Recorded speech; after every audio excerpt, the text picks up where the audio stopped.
Okay, hello and welcome to our audience members joining us from across the globe. I'm Raymond Karam, the Chief Program and Development Officer here at the Arab Gulf States Institute. We're excited to bring you this conversation on U.S. foreign policy in the Middle East, centered around the newly released book titled The End of Ambition, America's Past, Present, and Future in the Middle East.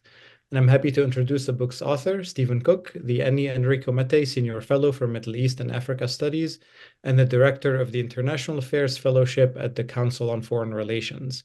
He's an expert on Arab and Turkish politics, as well as U.S. Middle East policy.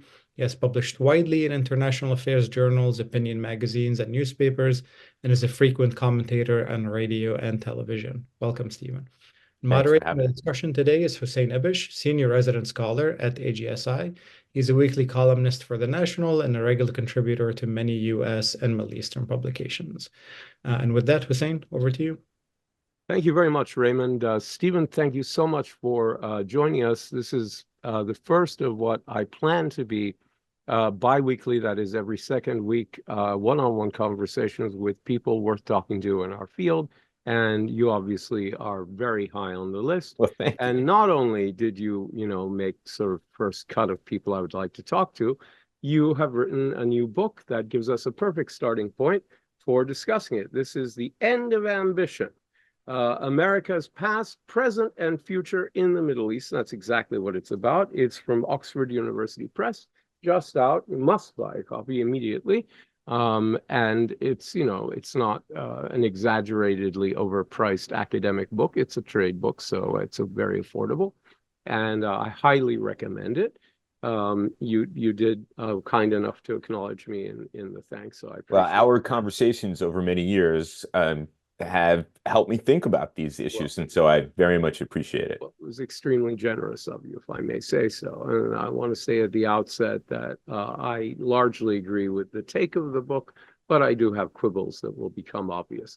As usual, when talking about a new book, I invite the author to tell us about its genesis. What prompted you to write this book? This is not your first book by any means. You have several important books in the past. But this one, it seems to me, is particularly kind of au courant, plugged into the policy conversation. It's very much an intervention in the way the policy conversation has evolved over the past 20 years, and really since the end of the Cold War. And I think your critique is an excellent one.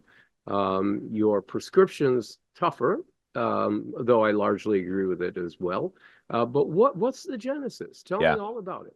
Thank you very much, Hussein. I really appreciate it. I'm looking forward to the conversation about the parts where we diverge. I mean, you don't. At least I look at this as an exercise in answering questions, advancing knowledge, and if everybody just said, "Oh, that was so wonderful," and then moved on, we wouldn't learn anything.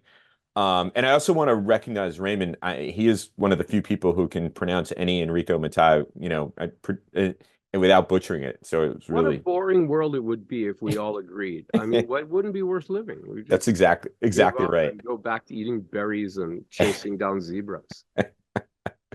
But the book comes from really two places. The first is, and all of my books tend to build on each other. My first book, which was my dissertation, led to questions about the United States and Egypt. So that became my book, The Struggle for Egypt. And The Struggle for Egypt became the book about the Arab uprisings that I wrote, because I was in Tahrir Square when the uprisings began. And this book is a function of a chapter that I wrote in False Dawn, Protest, Democracy, and Violence in the New Middle East, which was called, in scare quotes, Getting the Middle East Right. And just seared in my brain is an event that I attended at the Brookings Institution. Maybe you were even there. I think, everybody who kind of looks at and thinks about the Middle East was at this meeting in the spring of 2011, where, everybody convened to talk about what was happening in the region. It was a surprise to many. I was there. And there was this kind of undertone of, well, now we have an opportunity to get the Middle East right. And I guess it was the function of the fact that I had been in Tahrir Square for the first 4 days of the uprising, that I thought that this was just a weird way of putting it. That it was, here were Arabs in these kind of public spaces throughout the region, taking matters into their own hands, trying to forge their own futures, and we were sitting in a conference room, having stale bagels and coffee, talking about how we were going to get the Middle East right. And so it struck me that this was sort of an ambition of Americans that was added to a variety of ambitions that we had been pursuing for some time. And then I had the opportunity back in 2019 to visit Iraq at the invitation of the UNHCR.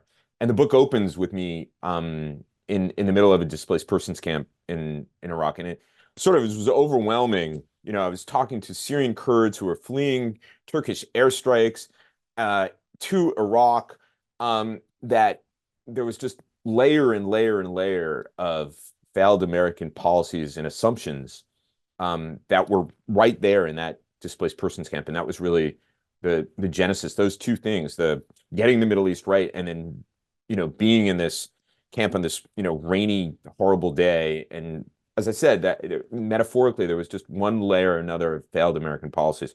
And that really launched me in the direction of what eventually became The End of Ambition, which was probably the hardest book that I've ever written, because American foreign policy is, in some ways, it's very straightforward. In other ways, it's extraordinarily complex, and there's lots of different interpretations of it. But I'm glad I did it, and I'm looking forward to, people's reactions to it. Well, I'm really glad you did it too. So let's begin at the beginning, right? And you, I mean, I think one of the problems with the book, frankly, is that or what I would have done differently, let's say, is that implicit in your narrative, but it comes out in a kind of a non-linear way. And I think it would have maybe been more effective if it had been more linear, is that the first American salvo post-Cold War in the Middle East was the really effective one, which was the liberation of Iraq. And it was effective because it was a very specific goal pursued by limited means.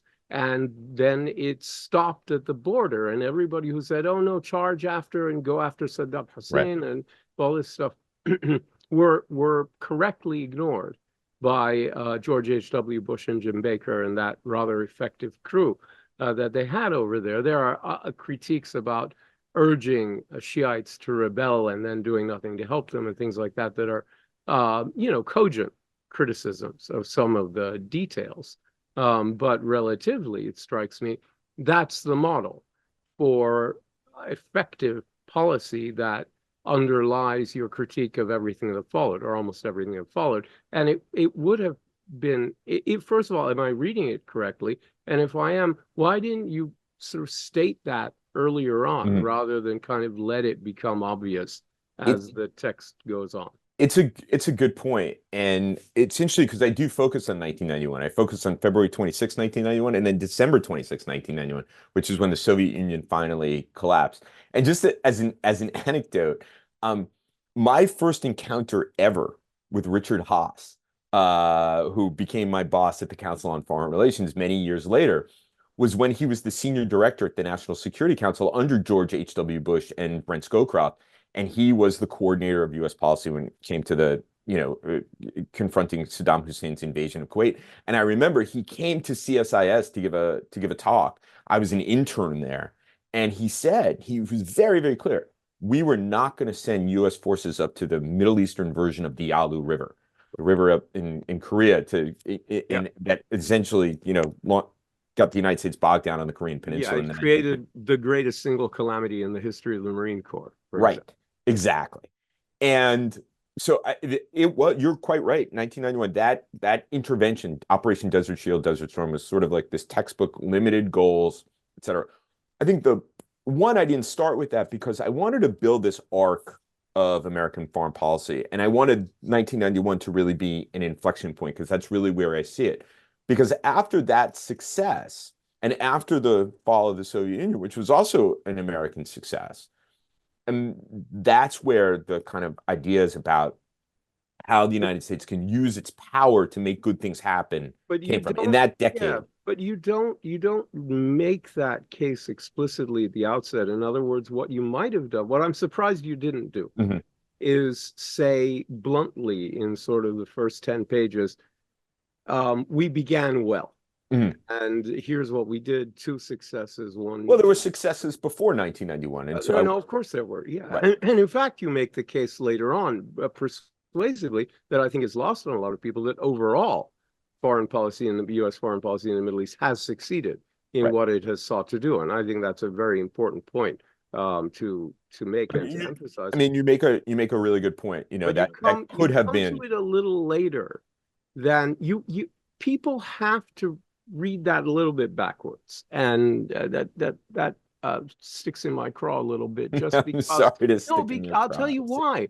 Because it is the crux of your Mm-hmm. argument, is that there was a good start, and then ambition, neocolonial ambition. I mean, you Right. might have called your book The End of Neocolonial Ambition. Right. I do call it neocolonialism at some point. At several points, but then you also talk about progressive mistakes and Right. neo-isolationist mistakes. So there are other ambitions that. So I get why you didn't call it that, but the main target is neocolonial ambition, or neoconservative ambition, and you know, it's really sort of the neocon gesture that you target, this sort of conservative or right-wing Trotskyism that infected U.S. policy when hubris took over. Right. And there was the realization that, oh my goodness, we don't have the Soviet Union anymore. Right. But of course, this kind of liberal internationalism on steroids didn't just begin with, you know, George W. Bush's administration and, you know, the freedom agenda and so on and so forth. There was a very strong pull, and President Clinton talked about pulling Arab countries into the 21st century. Yeah.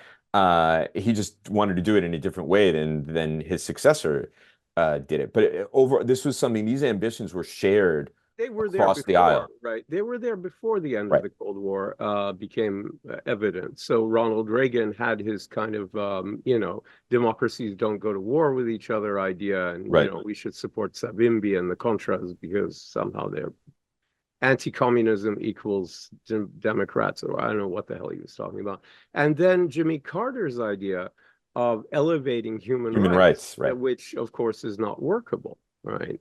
Which is something you acknowledge as well in many important passages. But why don't you describe then how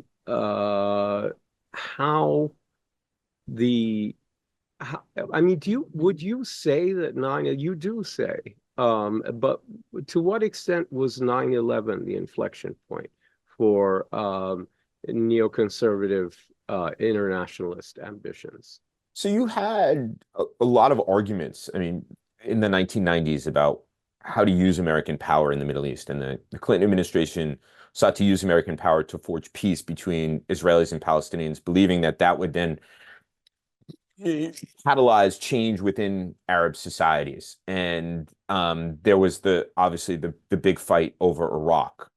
There, you know, critics of the Clinton administration criticized them for, you know, leaving Saddam Hussein in a box. And there was the Clinton triangulated with the 1998. That wasn't a good place to put him. I mean, it seems to me the ideal place to put him was in a box. Right. Well, precisely. But there was this idea, and I go through this very, very carefully, including a lot of the writing of people at the time who were critical of leaving him in a box. And this resulted in the Iraq Liberation Act, which was, you know, voted on by Democrats as well as Republicans.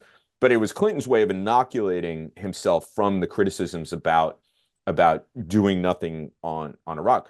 But then once 9/11 happened, I mean, people forget that President George W. Bush initially sought to kind of pull back. You know, he criticized Al Gore for nation building for the He promised no more nation building. No more nation building. And then 9/11 happened. And 9/11, I don't call it a hinge moment, I call it an enabling moment. That a lot of the arguments that were fought over and the goals and these kind of ambition-fueled delusions about what the United States possible for the United States to do were then subsequently operationalized. To what extent? Oh, sorry. Well, no.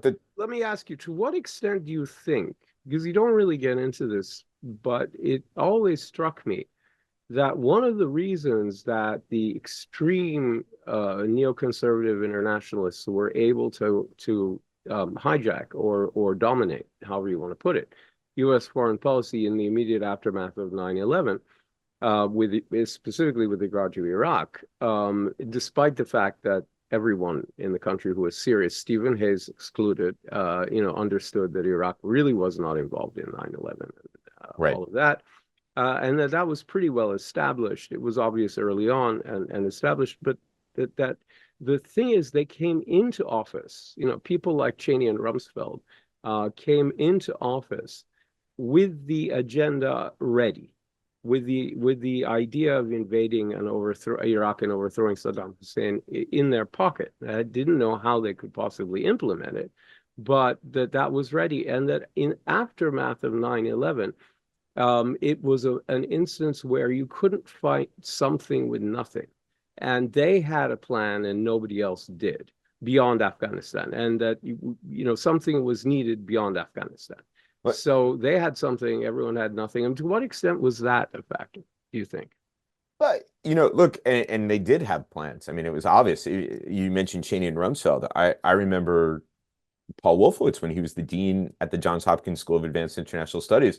I was at a SICE happy hour, and he sort of unveiled for me exactly what his plan would be for Iraq, which I talk about a little bit in the book. But I didn't want to relitigate the Iraq War so much, but recognizing that this was an extraordinary example of this ambition to transform the region in a way. And I do think that there's something to the idea that they had these plans and that 9/11 happened, and that certainly the vice president felt that just a demonstration of American power and making a statement like the overthrow of Saddam Hussein would send a message to America's adversaries, whether it's state adversaries or non-state actors who are adversaries to the United States, that the United States meant business. That seduced someone as sensible as Tom Friedman, who said, in effect, this is something we must do something, therefore we must do this. Right. A terrible syllogistic error.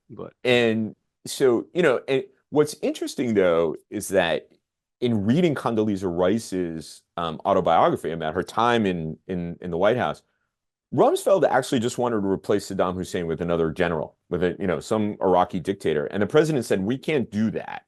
We can't go all this way and just recreate another authoritarian system in the region. We have to go, and if we're going to do it, we're going to go all the way, and we're going to forge democracy in Iraq. So he sort of internalized this idea that democracy in Iraq would be this transformative thing, not just for Iraq, but for the rest of the region. There was this idea that you do that in Iraq, you'll get peace in the region and democracy throughout. Was that a carryover from Reagan and Kirkpatrick?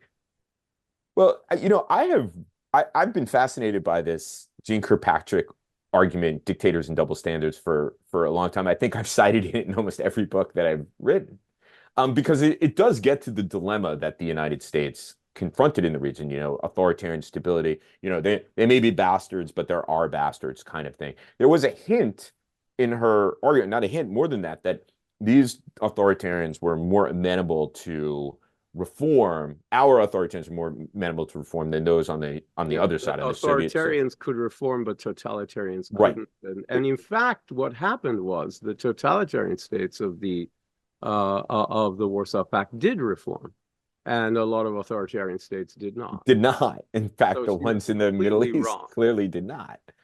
So, all of this kind of intellectual work that had been done over decades sort of converged on this delusional idea that we could, march an army into Iraq and make it a democracy. Now, critics will argue that, that wasn't the rationale for the war at all. It was, global peace. Saddam Hussein had weapons of mass destruction. I think that was the lowest common denominator that could be sold within the bureaucratic process and for Americans. I remember, we don't want the smoking gun to be a mushroom cloud, those kinds of things.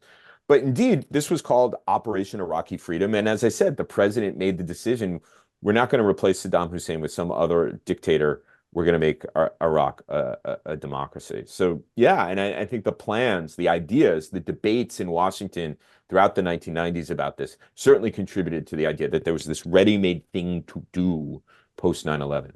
Yeah. No, very interesting. But then it all went wrong. And where do you think it went wrong? What's your analysis? I mean, you make a very strong case in the book, but why do you think it was so Was it, I mean, doomed to failure? I think it was doomed to failure. Yeah, I think so too. And I think the point of the book, let's, if we zoom out from Iraq specifically, and we talk about, the freedom agenda, building a Palestinian state, all of these things were predicated on the idea that the US can leverage its power to do good things, to make good things happen.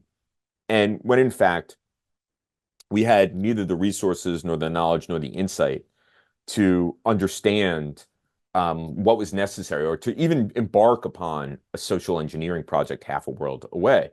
And when we had been successful, think about your example of, the kind of apotheosis of success, which was Operation Desert Storm. It was limited and it was preventive. And if you look at the record, using American power to prevent bad things happening to our interests. And I only set out a small set of interests in the book, because I think that's what has guided American foreign policy in the region. Free flow of oil, helping to ensure Israeli security and American dominance. Those things were arguably, at least 2 or 3 of them were at risk in Saddam Hussein's invasion of Kuwait, arguably the third. And the United States prevented a bad thing from happening, and we were successful. Let's talk about that, because there, I think, I don't disagree with you, but You think I was being too cute by a half? Well, that's not how I would have put it. But what I would have said is that it's challengeable. Because once Iraq successfully invaded Kuwait and consolidated its grip on it, it was a bad thing that had happened already. Right. And so you could argue that, in fact, reversing it constituted making a good thing happen, which is liberating Kuwait, which is a proactive action, whereas stopping a bad thing from happening would have been preventing a deterring. It's super interesting to me that you brought this up, Hussein, because this is something that Richard Haas and I had a conversation about when he read drafts, and he said, and he focused on the word ambition. He said, there are things that we had an ambition, and he focused exactly on this. We had an ambition to push Saddam Hussein from Kuwait. Exactly. And so, my answer to that is, 1, point well taken. 2, yes, we want to be preventive, but of course, we can't see the future. And we were convinced that Saddam Hussein wasn't going to invade Iraq. But once he did, we prevented his invasion we prevented him from dominating global oil markets, from challenging American primacy in the region. You're saying that what was prevented was not the domination of Kuwait per se, but all the bad things that would have happened because of the domination. So That's if Kuwait had been north of Erbil, it would have been maybe allowed. Less urgent. Well, look, I mean, the United States has never been consistent on these things. So places where those interests aren't engaged. Right. We haven't been so proactive. I mean, obviously. Right. So, yeah, okay. I mean, I think that's a very good comeback. Yeah, I'm not convinced either way, frankly, this, because I'm not, and I'll tell you why. I'm not that bought into your formula of bad things not happening versus making good things happen. The way I would have put it, again, is limited goals with limited means, and I would say that's not only characterized the U.S. successful mission in Kuwait, but also characterized Russia's successful mission in Syria, which Obama was convinced was going to be a catastrophe for Russia, and they'd be drowning in their own blood. Right. And that was not true at all. Well, this is why I thought you were saying that I was being too cute by a half, because essentially what I'm saying is limited goals and limited means. Okay, so we're saying the same thing, which is what I suspected all along. Right. So yeah, I prefer my phraseology, but then why haven't you written the book I wanted you to write? Why have you written the book? It's the single worst critique anyone can ever make. Like I said, though, I may have not used your phraseology, but you're in the book. It's the same basic idea. But let me then pull back, because you mentioned Palestinian statehood a couple of times, and it's core to your argument. But there, I think there are some I wouldn't say necessarily problems, but other factors.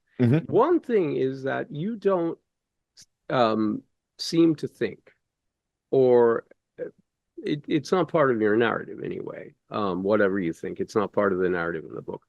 That the failure of the Camp David summit in the summer of 2000 with Clinton, Ehud Barak, and Yasser Arafat was the first serious inflection point, or a major inflection point, in the limitation of American power in the region. And I believe that for pro-American Arab rulers, it was the first hint that there was going to be a real problem with American policy after the fall of the Soviet Union, because it should have been an easy lift. I know, to all appearances, you have two friendly actors, the government of Israel, led by Barak, not Netanyahu, and Yasser Arafat's PLO, both of them, more or less aligned with the United States, pursuing a goal that most actors had understood as fairly well implicit in the Oslo Agreement. But when they got to the summit, several things happened. First, the Israelis and the Palestinians realized they'd been talking past each other, using the same signifiers like Palestinian state to refer to very different ideas, right? And the Palestinians realized the deal that was offered to Egypt and Jordan was not open to them, which is all the land back in exchange for recognition of Israel. And the second thing that happened is that the Israelis showed up with a plan that was insufficient. The Palestinians showed up with no plan and really didn't have an answer at that time. They had an answer later, but not then. And Bill Clinton had an idea that was really a good one, but he never pulled it out until it was too late, which was the Clinton parameters. So this sort of failure, two things I want to say about it. One, I do think it was an inflection point that's not usually recognized here, but often is in the Middle East when you start interrogating it, and in the Arab world. And the second thing is that what it raises is the extent to which our failures are often born of our own limitations and the limitations imposed by our own political structures, not just the limitations in the Middle East or our failure to understand things as they are. And those are things that were not in play at Camp David. Yeah, and so a couple of responses to that. I absolutely 100% agree with you on your second point about our own limitations and our inability to understand what's going on. And there is a part in the book where I talk about the kind of assumptions that you have to have good assumptions to have a good foreign policy, and that we didn't have very good assumptions about the Middle East writ large, including about how to go about forging a Palestinian state. I think one of the reasons, though, why I didn't focus on Camp David 2000 as much as perhaps you had, is that recognizing that we went in with these assumptions that were bad assumptions, this was likely to fail anyway. And as Aaron Miller said, we spent more time being Israel's lawyer than we were kind of pushing a plan.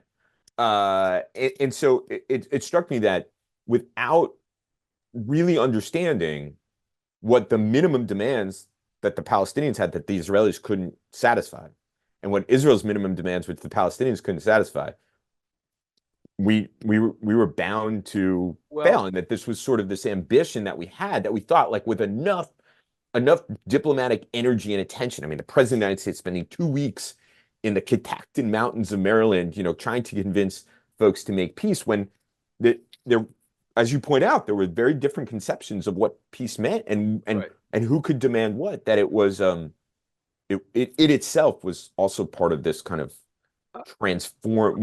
that we could just use American power with enough bridging proposals, enough energy, enough investment in it, we can make it all happen. What's missing there, to my mind, is the role of the United States, not just as a misguided power, but as a central actor. In other words, we had our finger very much on the scale, historically on the side of Israel, and then at the meeting on the side of Israel. Clinton didn't pull out the Clinton parameters, even though he had them in his pocket, because he wanted to act as Barak's attorney. And it was a terrible miscalculation, especially given the fact that once they were on the table, the Israelis and Palestinians were able to make a lot of progress at Taba and elsewhere, and then the Intifada kind of crushed it. Right. Well, I think this fuses nicely with... We are a factor here. It's not just that we didn't understand the Israelis and the Palestinians. We ourselves, through our policies, helped to create and perpetuate an imbalance that prevented Israel from making the necessary concessions that the Palestinians might have accepted. That's at least what I would say. I don't disagree with you, and I think that there's a section of chapter 3 where I talk about the moral costs of our interest in helping to ensure Israeli security that essentially lays out the idea that the United States has enabled the continued and perhaps permanent statelessness of the Palestinian people because we've been unwilling essentially to pull out the Clinton parameters at critical moments or too late. But I still don't think that, and I think particularly now, but if you want me to, I could go back to 2000. I don't think that they could have made that the United States could have made this happen, and that there would be two states living side by side. Yeah, I mean, I don't know. It's probably true that it could have made it at that time. And I think that was one of the points that Arafat was making when he said we shouldn't do this meeting because the time is not right. Right, Barack needed that He meeting. only went on the assurance. Sorry? Barack needed right. Politically. Right. Needed it politically. But does that trump the negative consequences of the failure? I would argue not. Right. And I think it's a miscalculation, an Israeli miscalculation, and certainly an American one. Even if Barack needed it politically, the United States would have been able to say, we're not hosting this, actually. If you want to have a meeting in Madrid or in Oslo or in, I don't know, Jordan or something, go for it. Not here.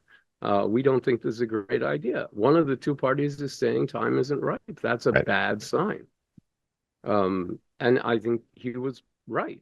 Yet, again, going back to this, Clinton himself was excited by the idea of peace. I mean, who wouldn't be, right, if you're the president of the United States? But also saw this as a step towards a transformation that would pull the region, what in his words, into the 21st century. So it's almost that's where you neatly, artfully, and successfully quilt the Israeli-Palestinian issue and the question of Palestinian statehood into all the other exaggerated ambitions, because one could and it was hard to do. I mean, hard.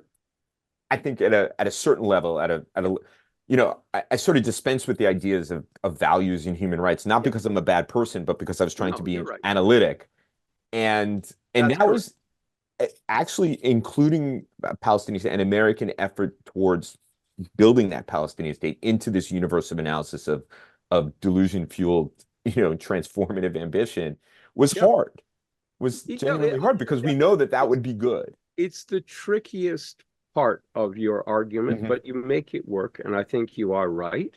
I think I would have put a lot more of the domestic American political scene as one of the realities we don't factor in. We look at this as, we misunderstood, and I think you do too.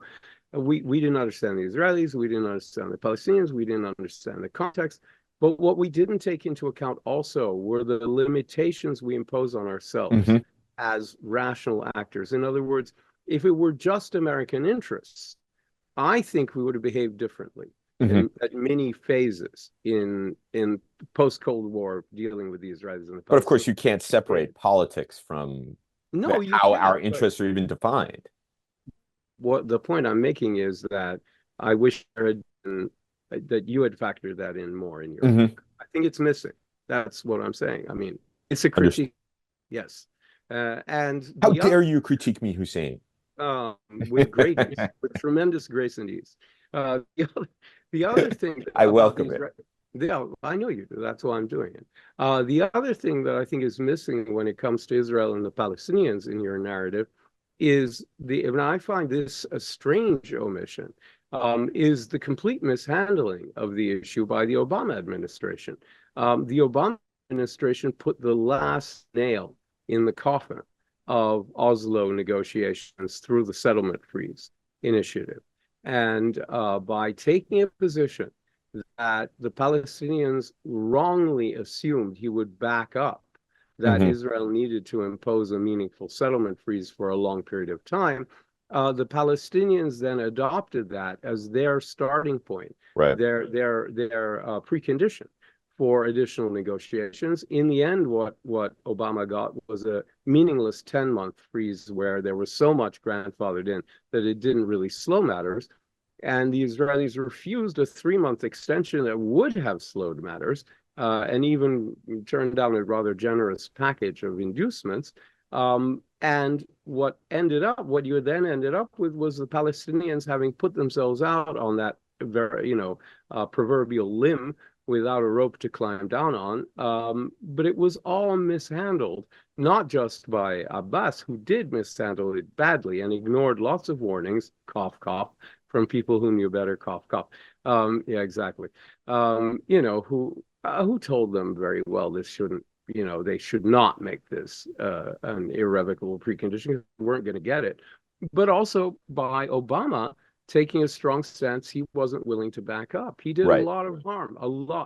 So I think that's a book about the miscalculations that led to the end of the Oslo process. What I see that period in the Obama period as he did this, he got this 10-month meaningless freeze, but then he just completely lost interest in the issue. And whatever the Obama administration did after that 10-month freeze, it was, well, let John Kerry do this. Hillary Clinton, when she was Secretary of State, second term, they gave it to Kerry because he wanted it, and they realized right, and they said we don't believe anything. Willing to put the muscle behind the settlement freeze demand, and he just let it go because he could. It wasn't worth it to him to do anything else because he didn't have this kind of ambition, where his ambition was to get out of the region, and one of the vehicles to get out of the region was the JCPOA. And remember, I was about to come to that. Is they'll share the region, that there was this kind of central hunch to the JCPOA that this would forge the change in relationship between the United States and Iran, and then between regional actors in Iran. Was it a plan or a hope?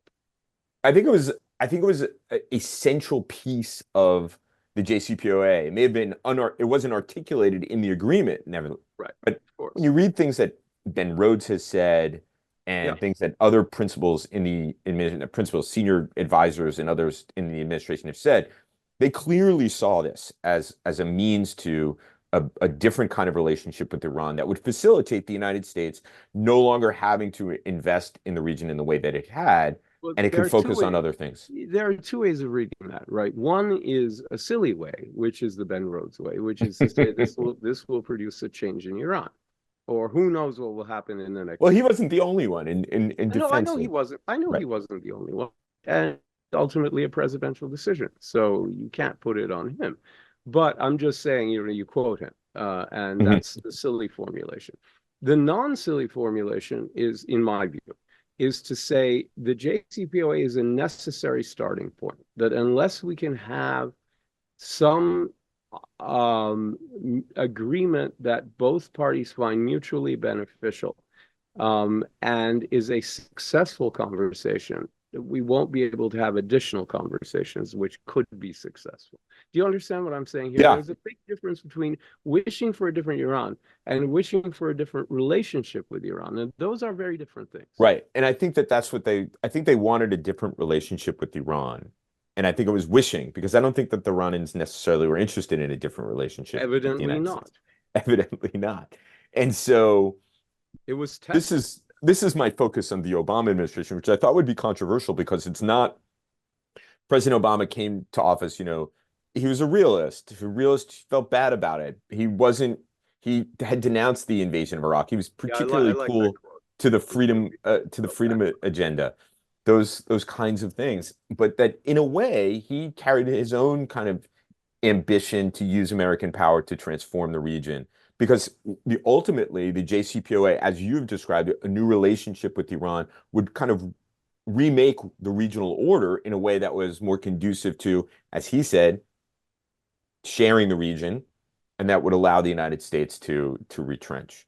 And I think it was a misreading, a miscalculation. Yeah. Oh no. Well, it was okay, yeah. but it was a miscalculation in two ways. If you expected Iran to immediately behave differently, that was pipe dream. But the long-term hope for additional future negotiations is quashed by Trump, right? But I don't want to get to. I get into that as well. Yeah. Yeah, I know. I want to come to Trump, but before I want to finish with Obama. Yeah. Because the other thing about regarding the Obama administration is the intervention in Libya, and I'm a heretic on Libya in the sense that I don't see it as a failure.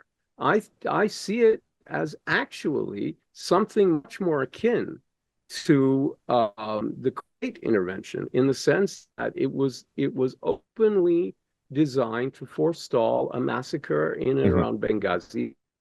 Gaddafi had been telegraphing in word and deed, and that was in fact prevented. And anything beyond that, I don't see the administration attempted, and I therefore don't see that it failed. What do you think? I think it's a good point. And what I put Libya up against Syria. I look at it at a different way. Sure. And actually, this to my mind was, I mean, these were very, very difficult decisions. It's easy to go after them. But what it struck me was in Libya, the Obama administration, yes, it was limited in a sense, but the idea was that the United States would use its unique capabilities in cooperation with its NATO allies, and that then the United States could step back from it while NATO allies and others engaged in this kind of transformation of Libya. And you had, people who now sit in Congress writing at the time that, Libya was this blank slate in which to build democratic institutions, which was such a bizarro way of looking at Libya, that Libya had no institutions. I mean, this was all gibberish. Right. And that, but why did the Libyans deserve protection, but not the Syrians? Was one question. Okay, that is a question you ask, but I think there's an obvious answer, which is if you tried to intervene in Syria, you would necessarily, which I think should have been done, but through proxies, which they didn't really try. But you would have ended up facing Iran, Russia, Hezbollah, a really comprehensive set of allies. Whereas if you and a formidable forces on behalf of Assad, plus ISIS and others. And whereas in Libya, you're going up against is the crumbling al-Qaddafi regime. That's the big difference. I think, though, that the point of what I go through in Libya and Syria is to demonstrate that Obama really was a realist. And that, as I've said, he might be sympathetic to things that I've written in the book about these things. Maybe he'll read it. But that's why I thought that the kind of that wish, that desire, that seeking this new relationship when all the evidence with Iran, when all the evidence would suggest otherwise, was somewhat out of character for Obama, the realist. That JCPOA was this mechanism towards something much different and much, much different from what we saw. And that was sort of not in line with the reality of the region. And I go through, the different actors and their incentives to undermine it. So I have some reservations about that, because I don't think it was ever really tested in the long run. Again, if anyone thought Iran's, short-term or even medium-term conduct was going to change, that's a delusion. And as you rightly said, Iran could have been expected to behave badly, and they did, and ramp up all their bad behavior, and they did. And that was certainly not a surprise to me, and I'd be amazed if anyone really was surprised, though maybe they were. But it didn't get tested over the long run because it was strangled by Trump. And so I think there's a defense of saying, well, the long-term conversations that could have produced more understandings weren't really given a chance. They were never going to happen during the second Obama term. They were never going to happen in the 18 months after implementation day. That's just not realistic. I just have a different view of the ideological worldview of the regime. Well, you're probably right, but you don't know. We don't know. We don't know. Hold on. I'm not claiming that there would have been friendship, or there would have been an entente, or the United States would have been able to forge a new alliance with Iran to maintain maritime security in the Strait of Hormuz or anything like that, which, probably the wish list of the real suckers here. What I'm saying is, no, they exist. What I'm saying is that what you're talking about here is more de-escalation, more conversation, more constructive I was talk. looking And at the I don't pattern think that of was impossible. Right. I was looking at the pattern of Iranian behavior Sure. in that the willingness to make limited agreements in certain realms while continuing malevolent activity in other realms. But it's possible that you were right, that over a period of time, this would have turned You could have had into more limited agreements. But That's what- better than no additional limited agreements. instead, because now the JCPOA is dead, and we can talk about Trump in a minute. The Trump chapter was actually easy enough to write because he was so inconsistent and wildly bizarre. But it was actually a fun one to write. But what I call for instead with Iran, there doesn't seem to be going back to a JCPOA, is kind of good old fashioned containment and deterrence. Right. And go ahead. Sorry. no, it seems to me in terms of limited goals that are achievable, that can be well resourced. It seems to me that's, at least at this moment, the best way to go when dealing with the Iranian challenge in the region. One of the conclusions that you reach, which is something I believed for probably a decade now or so, is twofold. One is that Iran is going to become a nuclear power, and nobody can really stop it. Right. Without exactly. In a cost-effective way, in a rational way. That's number one. And that number two, therefore, it can be contained and deterred, as North Korea and the Soviet Union and others have successfully been. Nuclear weapons are not built to use. Right. And that the future of the regime has always been a question for Iranians, and having a nuclear bomb is not going to change that. The regime may see it as regime survival mechanism via outside powers, but regime change by outside powers is not plausible anyway. This is why when I was writing this section, all it will do is buy it more impunity for outside actions. But if there's mad on the other side from Israel, from the United States, etc., then it's not a big problem. This is why when I was writing this section, I was thinking to myself, Hussein won't quibble with this part. No, I think you're exactly right, and I would have agreed with it a decade ago. I think it's also what's going to happen, right? It's just all inevitable. Exactly. It unfolds with the dark inevitability of Greek tragedy. That's right. But we got to talk about Trump. We do. Because he could be the president again. So let's talk about the JCPOA, Trump, the Saudi love affair that fell to pieces with Trump, and everything else.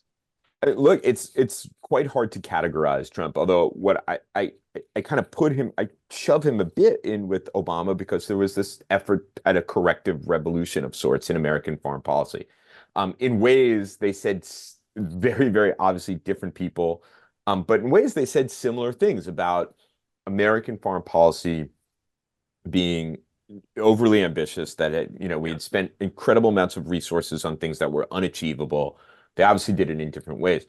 But because Trump, didn't have an intellectual framework for thinking about these things, didn't have a worldview, just, trusted his gut. I once described a Trump foreign policy like a lazy Susan. You'd spin it, and whatever came up was the issue of the day or two. It's a roulette wheel. It was right. Maybe a roulette wheel is better than a lazy Susan. I guess it's because I'm not a gambler. Yeah, around and around he goes, and where it stops, nobody knows. Right. And so, but there was a tremendous hope within the region that Trump would, he'd be really tough on the Iranians. Yeah. And it turned out he wasn't. I mean, with all of the maximum pressure, what he was interested in, even though some of his advisors weren't interested, was getting, quote unquote, the better deal. So he could say, I got a better deal than Obama got. Yeah, exactly. And when it came time when the Iranians attacked Saudi Arabia in the summer of 2019, he said, they didn't attack us, essentially kind of breaking 40 years of declared American policy. So it was the great inflection point for Saudi disillusionment. Exactly. Not with Trump, but with the United States. Exactly. There was a whole long list of complaints that the Saudis had up until that point. But when there was actually an attack on oil facilities, and Trump said, I'm not going to do anything about it, and Democrats said, yeah, we don't want to defend the crown prince, he's worse than Saddam Hussein, then the Saudis knew. Yeah. What's that? Quite untrue. Quite untrue, right? I mean, Jamal we was were a friend still of in mine, that but moment of, kind of that's maximum absurd. outrage Yeah. over Jamal Khashoggi's killing. I So, mean, the man was a friend of mine for 15 years. right, I needed therapy. I mean, but literally, right, but it still doesn't make MBS the best. right. You know, So that was really an inflection point, not only for Saudis, but I also think Emiratis. And that's where I talk about the big hedge right. comes No, in. the hedging section is really good. I think Israel has hedged a little more than you allow, but you do put the Israelis in. But yeah, they're all hedging, and why wouldn't they? It's a rational response. Right, Now the Saudis want it in writing, right? right, exactly. And Which is good. They're like, okay, but give it to us in writing. Spell it out. right, what Abqaiq and Khurais tell the Saudis is it's the final confirmation that the Carter Doctrine is no longer sufficient, Right. even if it's still in place, which it is, and even if the U.S. would respond like that to another invasion of Kuwait by a neighbor, that's not what keeps people up at night, right? It's things like Cake and Khurais, Right. which half the world thought was done by the And Houthis. in fact, Insane. in the wake of this attack, there were American politicians at least saying, if not the administration, that we should do away with the Carter Doctrine. The Carter Doctrine has, done terrible things to the United States and the region together, and we should just forget about it. The point is it's kaduk, as Arafat would have said. It's obsolete, right? It no longer it's OBE, as they Right. say. No one believes it. So that's why the Saudis it's not wanted that in no writing. one believes it. It's that it doesn't answer the nightmares, security nightmares of these states anymore. In the middle of first quarter of the 21st century, that the fear is not of tank divisions. The fear is of missile flying and next gen warfare and cyber attacks and things coming out of nowhere in the middle of the night and what have you. Some of these countries like the UAE have no strategic depth at all. And, you can't protect yourself that well from missiles that you can't anticipate and what have you, and where there's deniability and whatnot. So now the Saudis, which brings us to the moment which is sort of past the end of your book, but I wanted to put to you as we're ending, which is we're in this situation where the Saudis want writing. We want it in writing from the Saudis. The bilateral between Riyadh and Washington is pretty well done on the new defense agreement to be ratified by the Senate. And there's a general understanding on U.S. oversight of Saudi uranium mining and refinement to produce energy for the kingdom so they can sell all their oil because they have both uranium and oil. So, but the missing side is the bilat between Washington and West Jerusalem over the Palestinians. And the price has gone up because of the Gaza war. It's not just goodies for Fatah and money for Ramallah. Now it's Israel has to recognize the Palestinian right to a state and agree to enter into a process to eventually create that. In other words, it's adding Dayton onto Oslo. And but Israel's further away from that than any time since '93. So where does that leave us? So on the Saudi US, on that bilateral front, on it, if you read the book, it's clear that I'm sympathetic to this. I was writing this before this really kicked into high gear, but I'm absolutely sympathetic to this idea that, this is a moment, it's called for. The Saudis are really the primary actor in the region, and then there's this great power competition aspect to it that is Washington is seized by, and after Abqaiq and Khurais, the Saudis need it in writing. And like I said, I'm sympathetic, and it's basically you tease that out of the book. Subsequently, what has happened since the October 7th and the subsequent war is that now the administration, and it was not there was discussions of this before, was that in order to get the security pact through the Senate, you needed a sweetener for it, and the Israel-Saudi piece was the sweetener because Saudi was not popular, the Israelis were, and the administration would sell it, as the Saudis have said, the end to the Arab-Israeli conflict. Perfect. There's two problems with this now. One is just two. Yeah. Well, I think two major problems with wrapping the normalization around the security pact. and I've written about this in my regular column in Foreign Policy. One is that Certainly have. not only the Saudis unpopular in the Senate, but now the Israelis are pretty unpopular, at least within the Democratic caucus within the Senate. There's more people in the Senate who are willing, but that's not a powerful who's willing. thing. That's not the most important. That's not the most important problem. The main thing is that the main thing is that the Israelis aren't going to pay the price that is now the price for normalization, which is however you want to formulate it. I've heard people talk about it in different ways, but they say a concrete, time-limited process toward the establishment of a Palestinian state, which I snarkily referred to on Twitter as the Oslo Accords. But the Israelis, go ahead. It's formally recognizing the Palestinian right to a state and committing to get into a process to finally create that. Details TBD. What it means is, in other words, Israel renouncing annexation. That's what it really means. Right. And they're not going to do it. And I've been the hanging judge on this for a long time, saying the Israelis are intent on annexing the West Bank. And now, after October 7th, there's a significant number of Israelis who say we should resettle the Gaza Strip. So this normalization thing, what I've said is, and written, it should be separated from the Israel-Saudi normalization piece. And that if there really is it is really important to have a security pact with the Saudis, the president should go to the Senate and make the case on the merits, not this kind of wrapping it around. If he's reelected, he might, because that's easier. That's going to be an easier lift than going to Israel and trying. So there, though, I'm going to argue he should do that. Mainly for political and other, but I think he should try it, even at the Knesset. But at any rate, I think you're right about that. So, final question for you is a slightly different one than you write in the book, but one that you're very good on, and it's a corollary to your conclusions about the need for the U.S. to stop bad things from happening and stop trying to make good things happen, or as I like to say, limited ends with limited means, pretty much the same thing.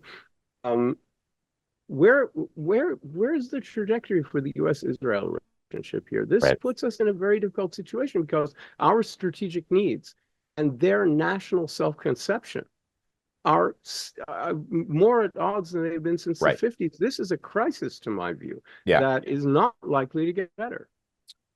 I think that's right. There is a clear divergence, and you can see it symbolically in the fact that President Biden can't talk about Israel without invoking Golda Meir, who, was the prime minister 50 years ago and presided over a very, very different country than the one that you have now. And so there is this clear divergence, and this divergence has been underway for quite some time. And it strikes me that given the political reactions to what's happened in Gaza, that the relationship may not be changing in this election cycle or the next election cycle, but there is a changing nature of the U.S.-Israel relationship. There was even before Gaza in March 2023, Gallup released a poll that showed for the first time more Democrats were sympathetic to the Palestinian cause than they were to Israel. And that, people are questioning, like, why is Palestinian blood cheaper than Israeli blood in American foreign policy? And I talk about all of this in the chapter on Israel and the moral cost of it. And so from there, what I say is, look, there may be reasons why the United States wants to continue to have this relationship with Israel. It has unique attributes, political reasons, moral reasons. But there's nothing written that says that we need to continue to have 10-year memorandums of understanding that obligate the United States to give Israel between $3.5 and $5 billion in military aid. That's not even including add-ons and so on and so forth. This is an advanced country with a GDP per capita of $52,000 a year, so that we should agree with the Israelis to phase this out and replace it with security guarantees, agreements about technology sharing, things that we do. But to my mind, not only does it, do we end this MOU, which they don't need, my hope is, and it truly, it's a hope. It's not, I don't know that this will happen, but that it will reduce the emotionalism around this relationship. This will normalize this relationship under, different circumstances. Israel has a higher GDP per capita than some of our NATO allies. We don't give them this kind of copious amounts of aid, and we're, the Senate doesn't swing and the Congress doesn't swing into action at every, perceived provocation to sanction people over, somebody doing something to Portugal or wherever. So Right.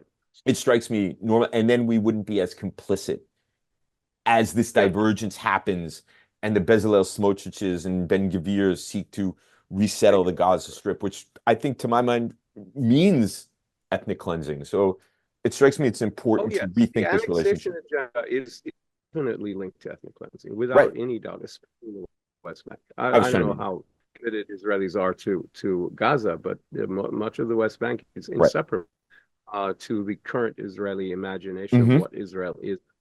So a big problem. So this is extremely helpful. I would posit that there are three on the left, on the right, it's all religious, but on the left, there are at least three emotional religious. There's the deep emotional attachment to Israel in the oldest generation of Democrats, the kind of Biden and his go-to. At the middle-age level, sort of Blinkens and Sullivans and what, there are those who accept the idea of the strategic value of the special relationship. And then among the youth, there's this real skepticism. Right. That may or may not carry through out of college into positions in government and political careers. We'll see. Anyway, I really appreciate your book. I think it's great. I think we'll see how a second-term Biden deals with the question of bilateral with Saudi Arabia, and that will influence relations with the UAE very strongly. And if there's a second Trump term, well, who knows? Then we're back to the roulette wheel. Hussein, I want to thank you and AGSIW for the opportunity to really dig into the book. Well, I thank the people who've participated in the Zoom, in the webinar.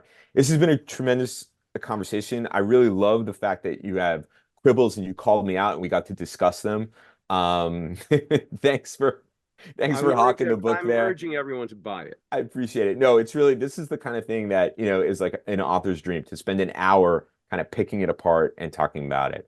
It's a great book. I really appreciate you. Thank you. Well, it's a real contribution to the conversation. I want to congratulate you on it. And, I want to invite our audience to come back and see me in 2 weeks' time.